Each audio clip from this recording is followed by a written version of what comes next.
ترک صدر رجب Tayyip Erdogan کا جرمن چانسلر فریڈرک مرز سے ٹیلی فونک رابطہ ہوا۔ کہا کہ ایران اسرائیل جنگ کا براہ راست اثر یورپ پر بھی پڑے گا۔ ایران اسرائیل جنگ یورپ کے لیے مہاجرین کا طوفان لا سکتی ہے۔ طیب ایردوان نے کہا تشدد کا یہ سلسلہ پورے خطے کو اپنی لپیٹ میں لے سکتا ہے۔ ایران اسرائیل کشیدگی ختم کرانے کے لیے عالمی سطح پر اقدامات کرنا ہوں گے۔ ترک صدر رجب طیب ایردوان کا جرمن چانسلر فریڈرک مرز سے ٹیلی فونک رابطہ ہوا۔ کہا کہ ایران اسرائیل جنگ کا براہ راست اثر یورپ پر بھی پڑے گا۔ ایران اسرائیل جنگ یورپ کے لیے مہاجرین کا طوفان لا سکتی ہے۔ طیب ایردوان نے کہا تشدد کا یہ سلسلہ پورے خطے کو اپنی لپیٹ میں لے سکتا ہے۔ ایران اسرائیل کشیدگی ختم کرانے کے لیے عالمی سطح پر اقدامات کرنا ہوں گے۔ ایران اسرائیل جنگ روکنے کی کوششیں۔ اقوام متحدہ کے سلامتی کونسل کا اجلاس کچھ دیر بعد شروع ہوگا۔ پاکستان نے سلامتی کونسل کا اجلاس بلانے کی ایرانی درخواست کی مستقل حمایت کی تھی۔ مستقل مندوب عاصم افتخار نے کہا کہ ترقی، پائیدار امن اور انسانی حقوق ایک دوسرے سے جڑے ہیں۔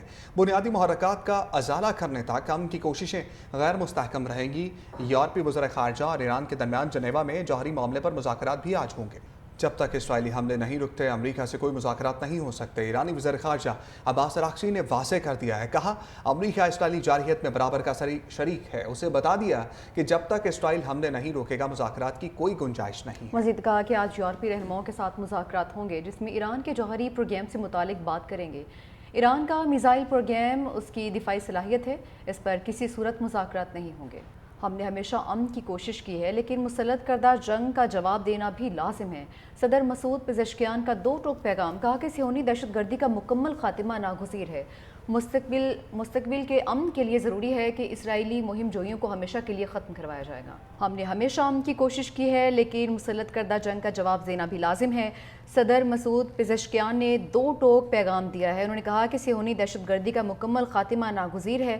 مستقل امن کے لیے ضروری ہے کہ اسرائیلی مہم جوئیوں کو ہمیشہ کے لیے ختم کروایا جائے گا۔ یہ کہنا ہے صدر مسعود پزشکیان کا۔ انہوں نے دو ٹوک پیغام دیتے ہوئے کہا کہ صہیونی دہشت گردی کا مکمل خاتمہ ناگزیر ہے۔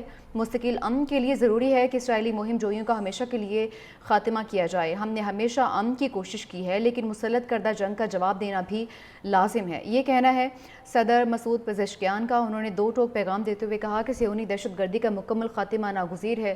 مستقل امن کے لیے ضروری ہے کہ اسرائیلی مہم جوئیوں کو ہمیشہ کے لیے ختم کر دیا جائے۔ مسلط کردہ جنگ کا جواب دینا لازم ہے اور وہ جواب ہم دیں گے۔ دو ٹوک پیغام دیا ہے۔ انہوں نے کہا کہ صہیونی دہشت گردی کا خاتمہ ضروری ہے۔ ایران اسرائیل پر میزائلوں کی بارش کرتی ہے۔ اسرائیل کا دفاعی نظام بری طرح سے ناکام۔ اسرائیل نے ناکامی کا اعتراف بھی کر لیا ہے۔ اسرائیلی فوج کے کمانڈر اور انٹیلیجنس ہیڈ کوارٹرز کو نشانہ بنایا گیا اور یونٹ AT200 کو شدید نقصان پہنچا۔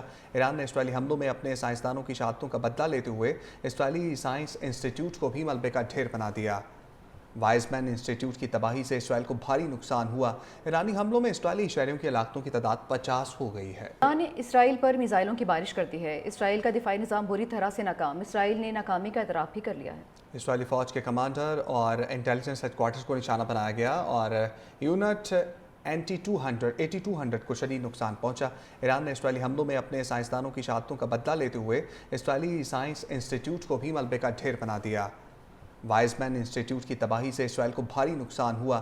ایرانی حملوں میں اسرائیلی شہریوں کی ہلاکتوں کی تعداد 50 ہو گئی ہے۔